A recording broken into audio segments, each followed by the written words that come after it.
Que les bénédictions soient. Ici, Abish Adiboye. Comment vous vous portez? Très bien, je sais. Dans la présente communication, nous parlerons de l'enfant qui s'amuse avec les divinités.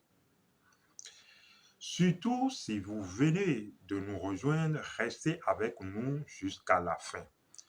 Et n'oubliez pas de vous abonner et de cocher la cloche de la notification. L'enfant qui s'amuse avec les divinités. D'abord, mettons-nous d'accord sur une chose. Quand nous parlons de l'enfant qui s'amuse avec les divinités, nous ne parlons pas de l'enfant en tant qu'un nouveau-né, ou nous ne parlons pas de l'enfant en tant qu'enfant physique, mais nous parlons de l'enfant en tant que valeur. En ce sens, nous parlons de l'enfant en tant que symbole. En fait, nous parlons de l'enfant en tant qu'innocence. Parce que vous vous sentirez alors concerné, quel qu'en soit votre âge, que vous soyez adolescent, que vous soyez jeune, adulte ou personne âgée d'un certain âge, l'enfant est ce qui vous sauve, ce qui nous sauve des péripéties de la vie. L'enfant est ce qui vous sauve de la culpabilité. En fait, l'innocence est ce qui vous sauve. Parce que si vous ne vous innocentez pas perpétuellement à l'intérieur, donc si vous ne vous remettez pas à votre enfant intérieur, vous allez alors tomber sur le poids psychologique de la culpabilité que cette société s'efforce à vous faire ressentir. Donc c'est l'innocence qui nous sauve constamment et qui nous permet de rester à la surface et de toujours naviguer.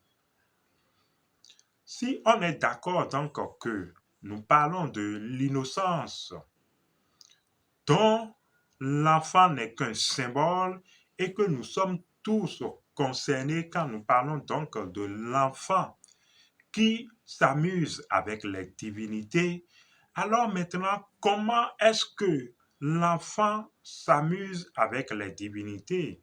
Vous pouvez, et certainement vous vous faites déjà des images d'un enfant qui peut-être, d'un enfant physique cette fois-ci, qui peut-être s'amuse avec ses jouets, qui parle seul ou qui parle avec des êtres imaginaires. N'est-ce pas? C'est une image de l'enfant physique. Effectivement, c'est une image, puisque l'enfant physique, comme je viens ou nous le disons, n'est qu'un symbole. Maintenant que nous avons ou nous savons tout cela, l'enfant qui s'amuse avec les divinités, les divinités. Quand nous parlons des divinités ou quand nous parlons d'une divinité, nous parlons d'un principe. Quand nous parlons d'un principe, nous parlons d'une force. Il s'agit alors d'une force de la vie. Vous voyez, il s'agit de la force. Le principe, c'est la force de la vie. Quand vous allez dans la tradition égyptienne, la mythologie égyptienne, pour ceux qui s'y connaissent, vous avez les divinités qui sont dans le Noun. On peut citer par exemple Atum, Osiris, Isis, Seth, ainsi de suite, ainsi de suite. Mais quand vous venez dans la tradition vaudou, vous avez alors la subdivision du tout du Mao en des divinités que sont également, on peut trouver Sego Lissa, vous voyez, on peut trouver la divinité Sakpata, vous voyez, on peut trouver la divinité Rebiuso, ainsi de suite, ainsi de suite. Autant de divinités qui représentent des forces de l'englobant tout. Vous comprenez également quand on parle de divinité, donc quand on parle de l'innocence ou de l'enfant. Venir à parler de l'enfant qui s'amuse avec les divinités, il s'agit alors de notre innocence qui est un terrain, qui est un jeu ou un point de ralliement des divinités. Parce que l'innocence, les divinités, s'ils s'abreuvent de quelque chose, c'est de notre innocence, c'est de votre innocence. Ou comment vais-je mieux expliquer la chose? Voyons et rappelez-vous de cette loi. Toutes les forces doivent constamment s'équilibrer. Ça veut dire que ce à quoi les forces, donc les divinités répondent, c'est l'équilibre. Or, l'enfant, c'est quelqu'un qui a alors réalisé ou qui exprime un certain équilibre. Parce que l'innocence, c'est toujours l'équilibre naturel. C'est l'ordre et l'équilibre naturel. Toutes les forces alors sont présentes ou s'alignent dans l'équilibre. L'enfant ou l'innocence renvoie à la nature.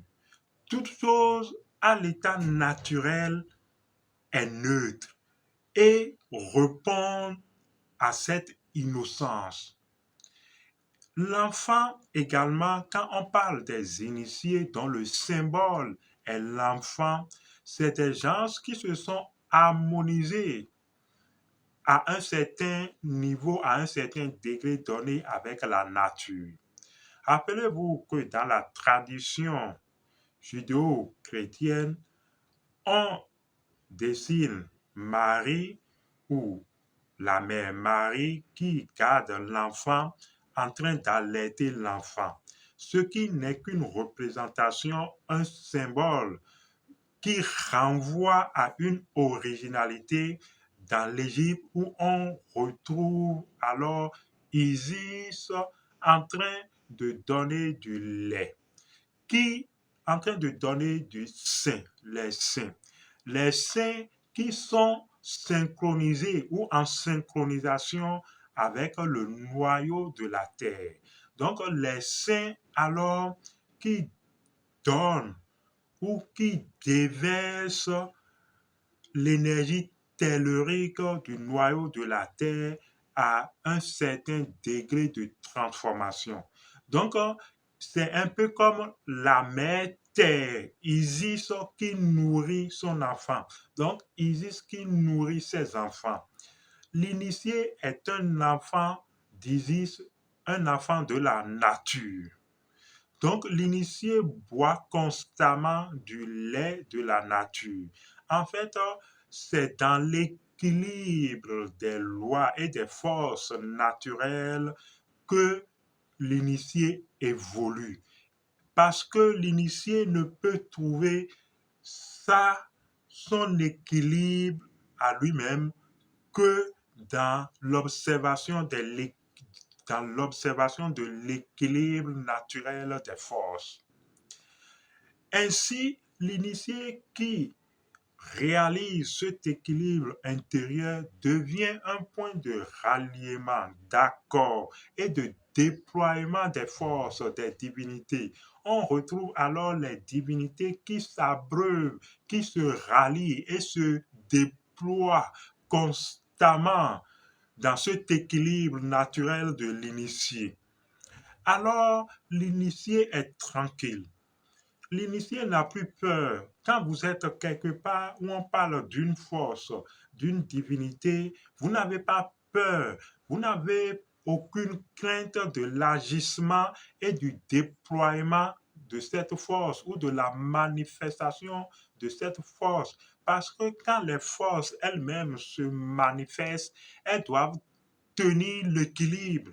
Elle doit se manifester suivant un équilibre. Donc l'équilibre naturel ne rentre pas en guerre avec l'équilibre naturel.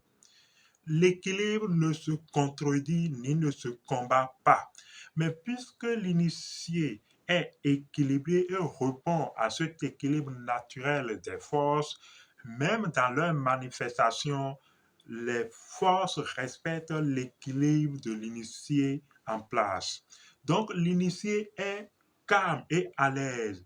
L'initié reste alors le témoin des manifestations des forces dans leur agissement. Et si l'initié a un peu d'écoute, l'initié alors entend et perçoit le jeu des forces, le jeu des lois. Parce que les forces dans leur manifestation, les principes dans leur mouvement représentent la loi. Donc l'initié perçoit ce jeu. L'initié perçoit, entend et comprend cet équilibre en déploiement, de déploiement en déploiement. Que la force soit en train d'équilibrer telle cause ou que la force soit en train de régler un équilibre sous le karma, que ça soit un karma maladie, que ça soit un karma de désincarnation ou de n'importe quelle situation, n'importe quelle de cette situation devient pour l'initier un déploiement de l'équilibre naturel de la force.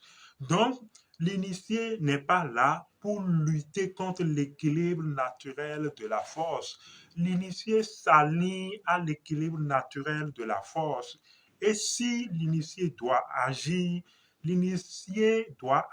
compte tenu de l'équilibre naturel de cette force pour voir comment encore déployer cet équilibre. En fait, tout est équilibre et il n'y a que restitution d'un niveau d'équilibre à un autre niveau d'équilibre. C'est vrai, on peut vous faire passer d'un niveau d'équilibre que vous avez suivant la compréhension des lois que vous avez à un autre niveau d'équilibre suivant une autre compréhension des lois. Parce que un autre niveau d'équilibre un autre niveau d'équilibre est toujours une compréhension autre des lois. Et cela vous équilibre et vous rassure.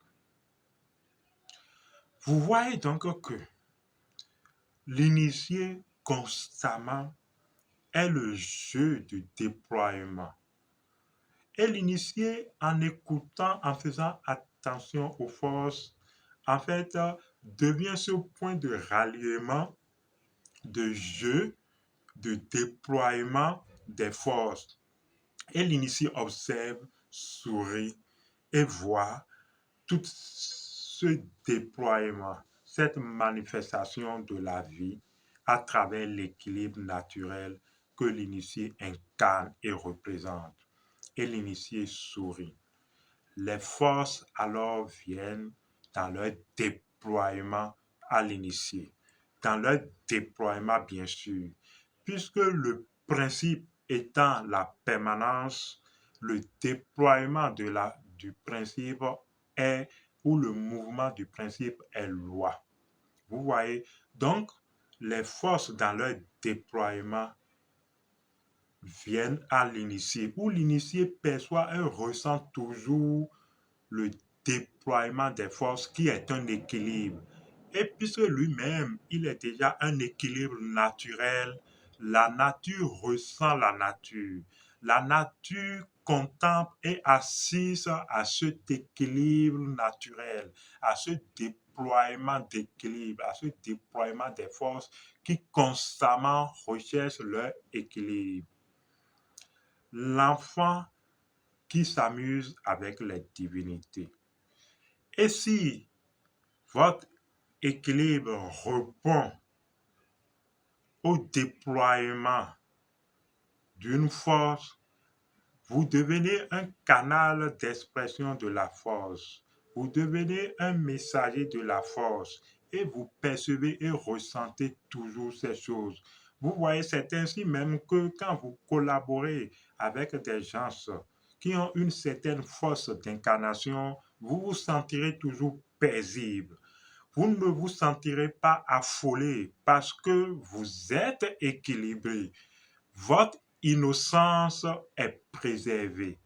Vous devez entretenir votre innocence intérieure. Ce n'est que dans ce jeu que alors vous devenez cet enfant, cet innocent qui constamment s'amuse avec les divinités et qui joue avec les divinités. Vous avez compris, n'est-ce pas?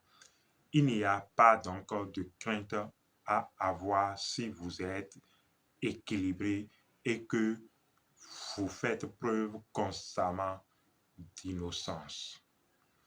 Abis Adiboye, à la prochaine.